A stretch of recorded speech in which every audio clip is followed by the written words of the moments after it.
We'll find out once people filter in here. I've got an old razor strop made out of shell cordovan and horsehide strips that I picked up yesterday from Skip Horween at the tannery, at Horween Leather Tannery. And by the way, if you're here, please let me know if this is working. I was having some audio issues in the last couple streams, and hopefully the AirPods will fix it.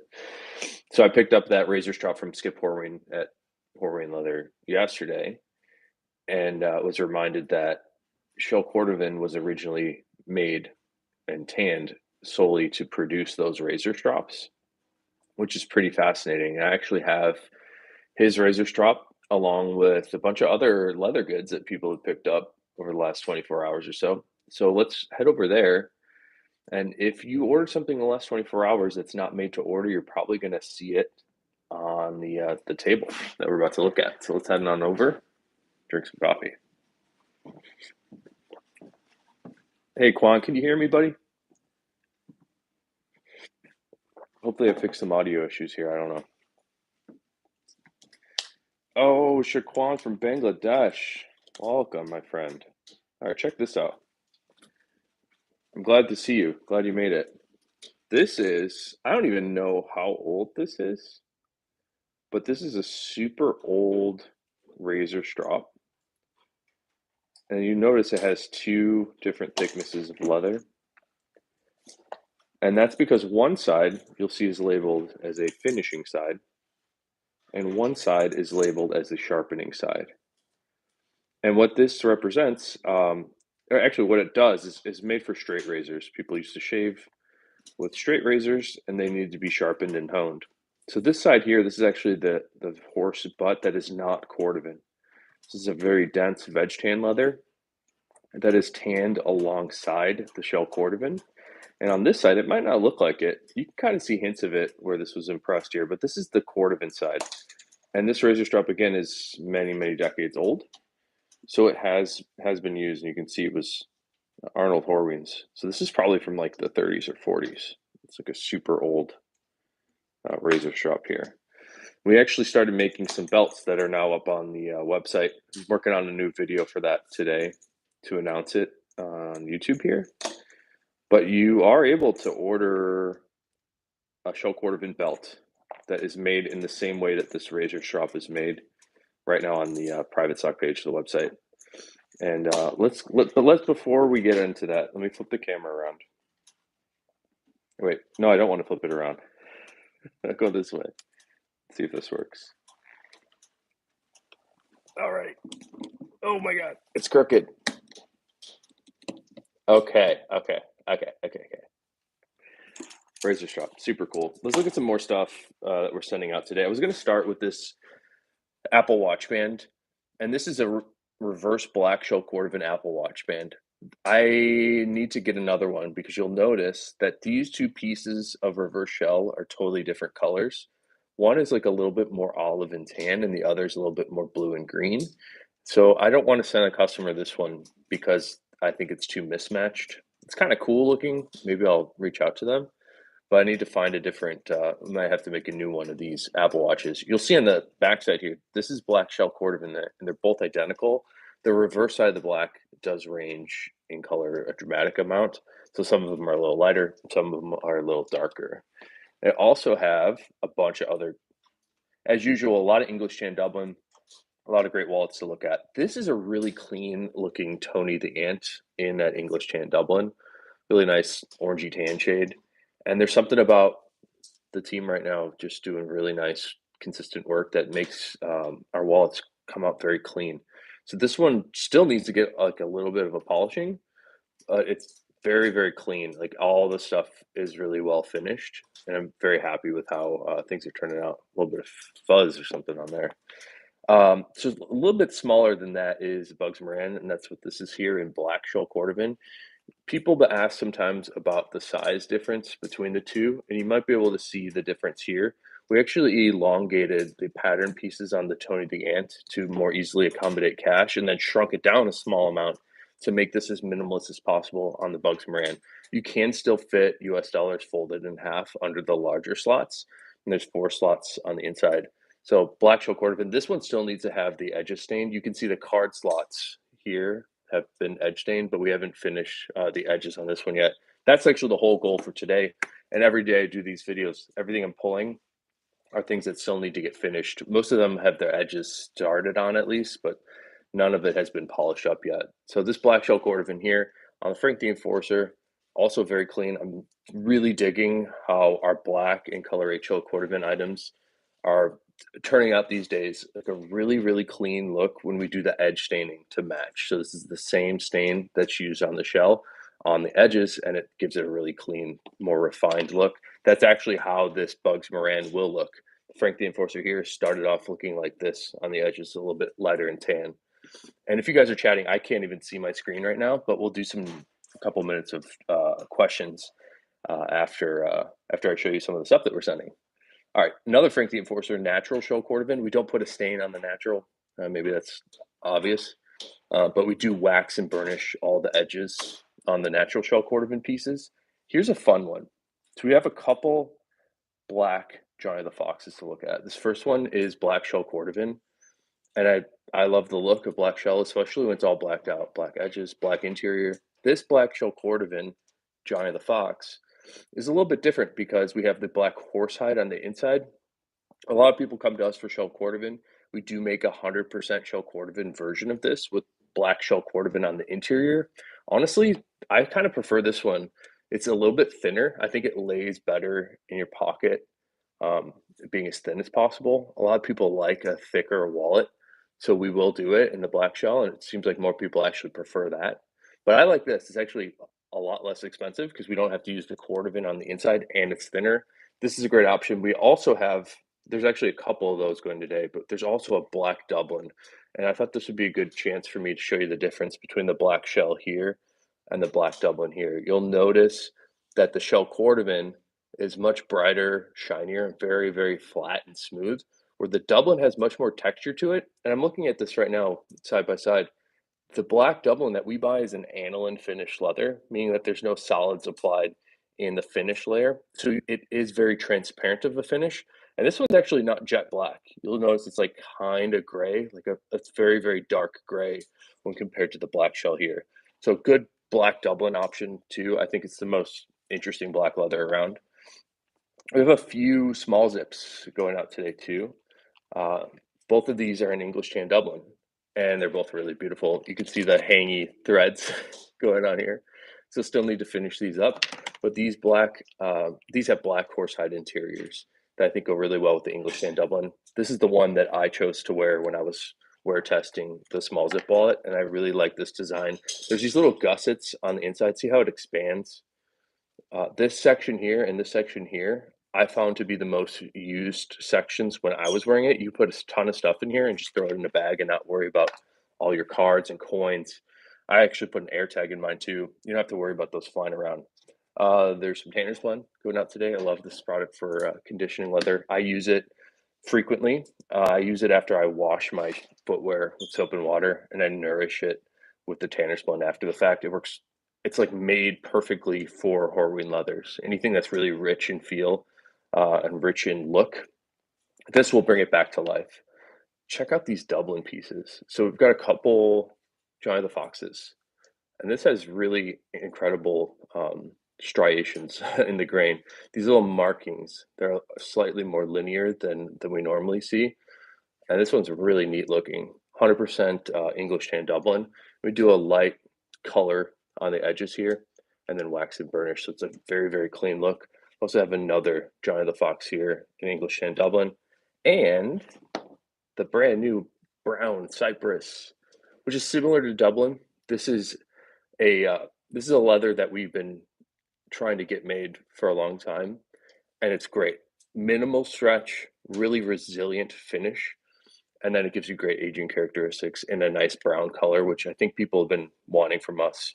Of course, we did the English and Dublin, which has been very popular, but I think people are looking for more of a straight up brown, like a classic brown, and this one's perfect. So we have that in brown cypress, and this is one of the private socks that somebody picked up either today or yesterday. This is a Fat Herbie in the brown cypress, which we did offer as a normal item I don't know if we have any more. We might have some more.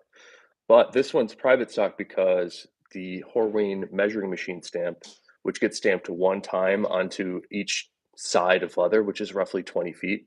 In fact, on this one, actually, this one was 26 feet. You could see the size of the hide that it was cut from here. Each hide gets stamped once, and more precisely, each side of leather gets stamped once. So there's two sides in one hide. Each side gets stamped one time, and we cut it into the center of this, which you can't really just get. So we made it a private stock. It's the same price, but some people really want that measuring machine stamp. A couple more pieces. Natural shell Cordovan again. I was talking about the edges. This is what the natural wax and burnished edge looks like on the natural shell Cordovan. So we got a Bugs Moran here. Also, passport holder going out.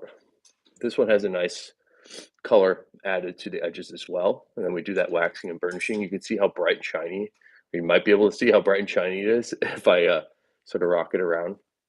But I love seeing this huge piece of leather on the passport holder and the Herbies, the long wallet. It just gives you this incredible context to see all the variation in there.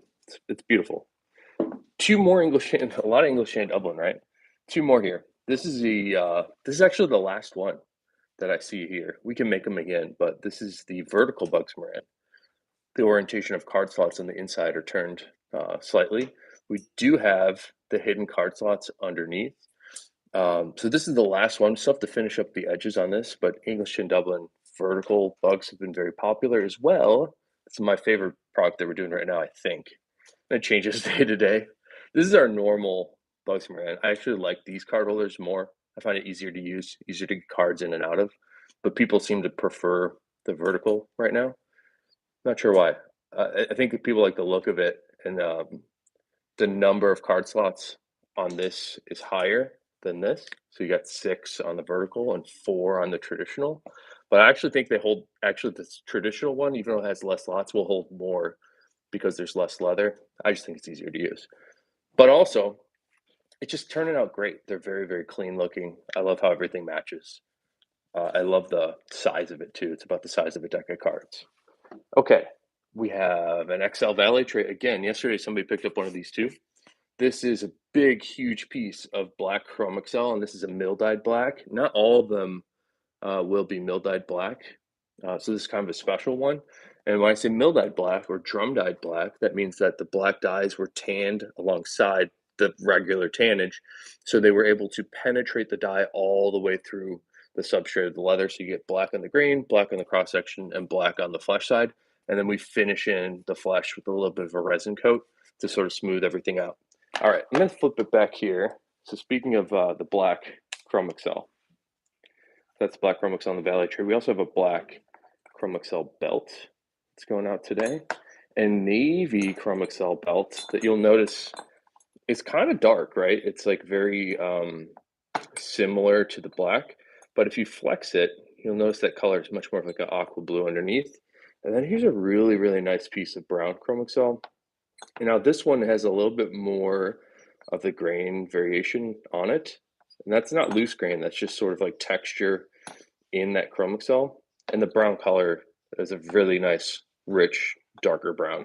So a lot of people like the brown Chrome XL to match their footwear, which is I think why people pick it up. All right, I'm gonna flip it back and we'll thank some people individually. Thank you guys for being here. If you're here, shout out, say hi. It's good to have you here. And then, let me show you the shell belt. Maybe I'll give you like a full demo here. This is where I film the videos. So I do it on this big black stone looking thing. So we were talking about the razor strop. This is the color 4 shell Cordovan belt that is made in the same way that it's inspired by the razor strop, I should say. Now, these are really, really tough to make. It's been years of development for us, and we finally have them. So we're launching the first few in color 4. I'll be doing a video right here later today. And I'm also going to show you, what the shells look like. So these are the shells, the color 4 shell. They're huge, right? And then this is what the horsehide strip looks like. So this is what goes on the back of the belt, and this is what's tanned alongside those color 4 shells. I want to go to the tannery after I turn off the camera here, and I'll show you. I'm going to try to pick out like what a full strip looks like before we cut it into the 1.5 inch wide belt strip. It's confusing. I want to show you what the leather looks like before we cut it alongside those shells to show you how the whole hide works.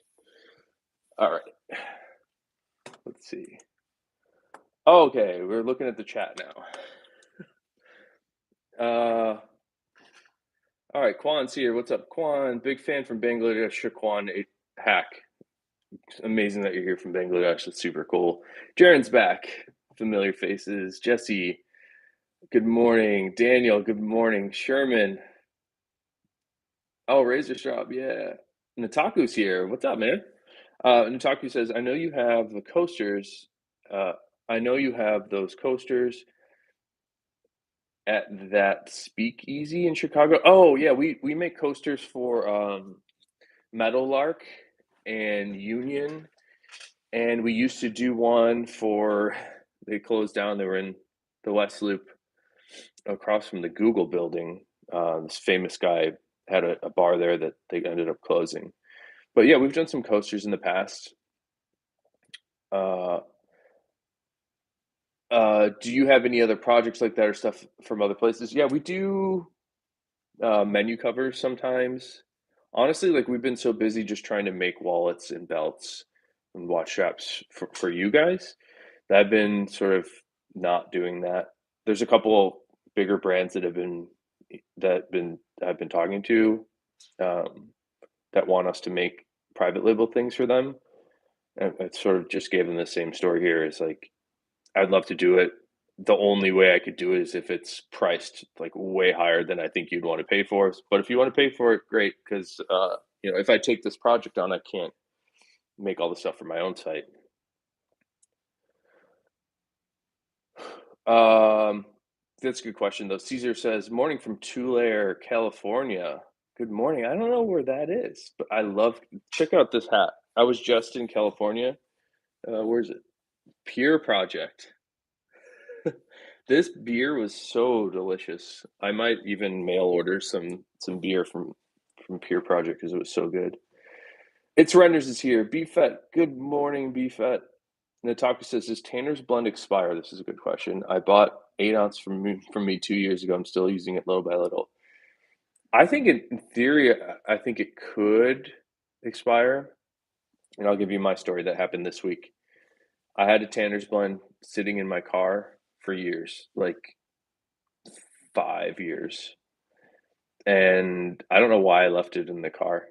But my buddy, actually a drummer in my band, I went over to his place and he was wearing these old boat shoes and they were like they looked like a really pale red, like Sperry or something. And I go, man, I didn't know he had boat shoes. Those are pretty cool. He's like, yeah, they're awesome. They used to be like a really nice red, but now I'd like beat the hell out of them. And I said, you know what? Let me go grab this Tanner's blend in my car. So I brought it in and it like brought those things back to life. They're red again. So the point of the story was I had that Tanner's blend sitting in my car in the hot weather, in the cold weather for years. And the first thing I did was smell it because I was thinking the same lines as you, Nataku. Smelled fine, went on, looked great. I think it's because it's made from animal products. I think it's possible that it could rot. I don't know, oxidize. Maybe it has to do with the air. But that was sitting there for years, and it was opened and used, and it was still fine. So that's my anecdote. Matt says, "Hello, Phil. Just a question regarding the comparison between Black Dublin and Cordovan. You mentioned the aniline finish on the Dublin. Isn't the Cordovan?" That's a really good question, Matt. The Cordovan is also aniline finished. Why is it so black? I know that they use different dyes, but they're both aniline. Matt's got the first stumper for me in years.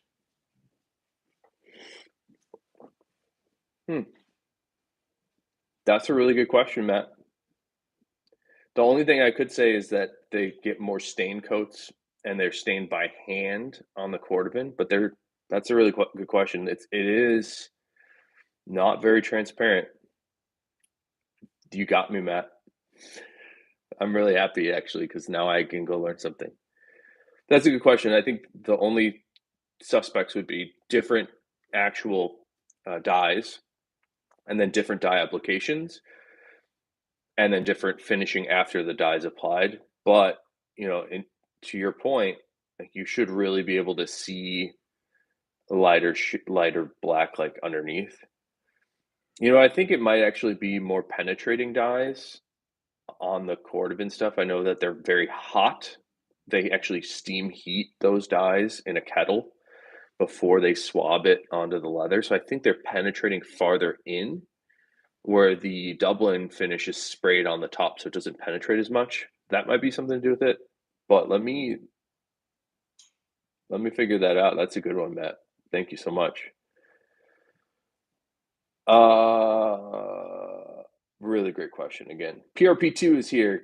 Good to see you, my friend. ICCW365. Hi, Phil. Can you explain about the football leather you said yesterday that really wasn't football? I asked Matt, and he showed me the same one, said that it wasn't real football. So real football, if you want to talk about in my world, the real football is used in the NFL and and most college footballs. So there's actually several variations on the real football. The one the NFL is red. The finish on it is red. When the tannery sends it to Wilson to make those footballs in Ada, Ohio. And there's also a couple different shades that the NCAA uses.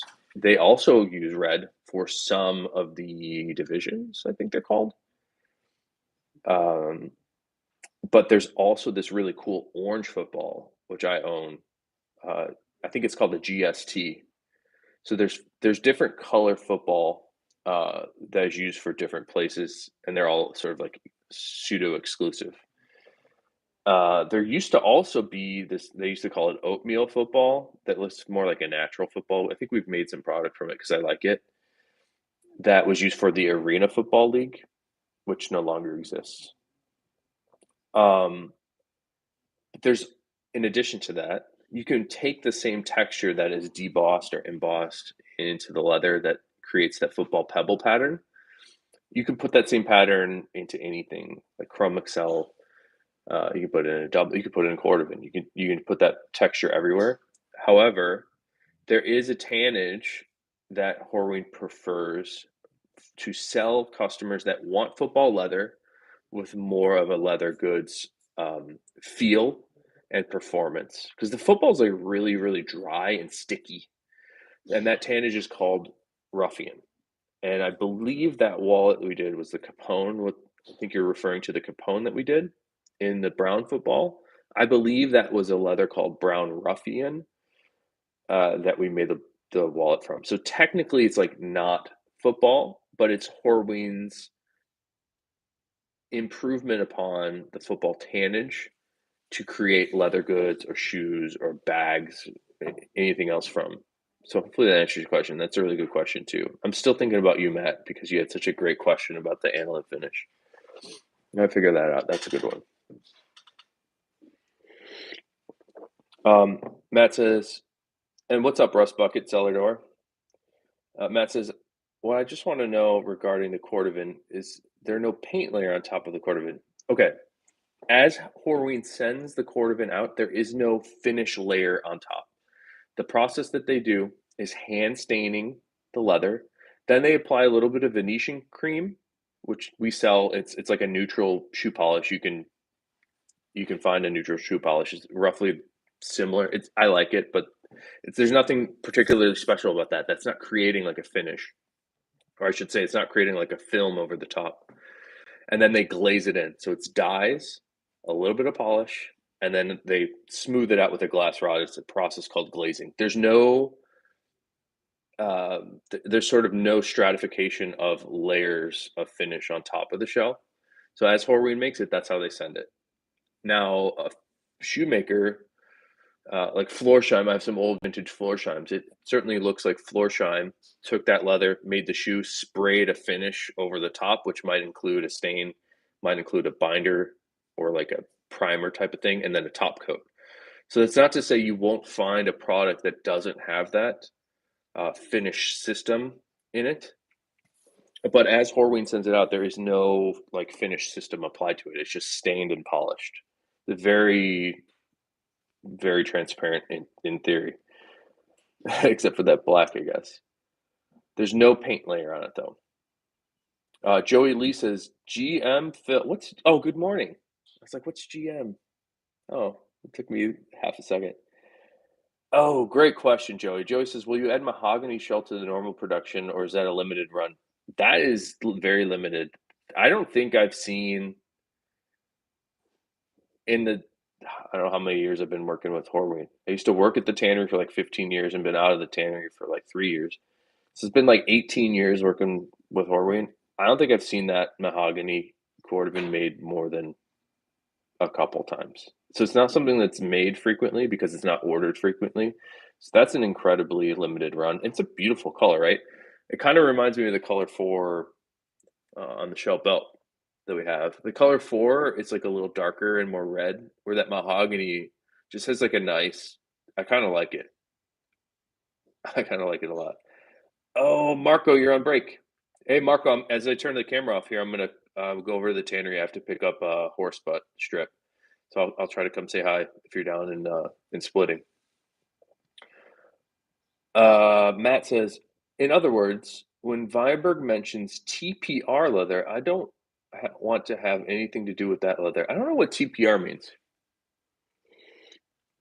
Let me look that up because I want to learn.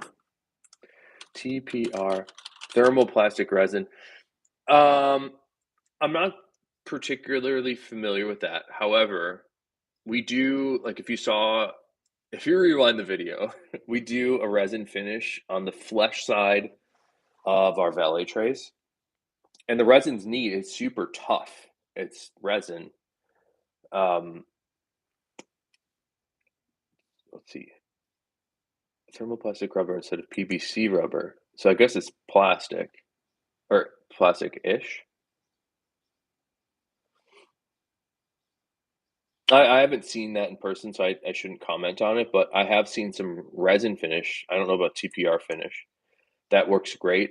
It really binds things together. And if you're into YouTube and being a nerd, you can find some really cool like wood turning people on here that will take like a knotted up piece of wood and fill in all the gaps with the resin and then turn it into a bowl or something. I think it looks neat. Um, and there's ways to do it on leather that do the same thing, but like on a microscopic level, uh, that are neat too. But it does sort of turn it from like a very natural material into something that is less relatable, in my opinion. It starts to feel like it starts to feel a little less human.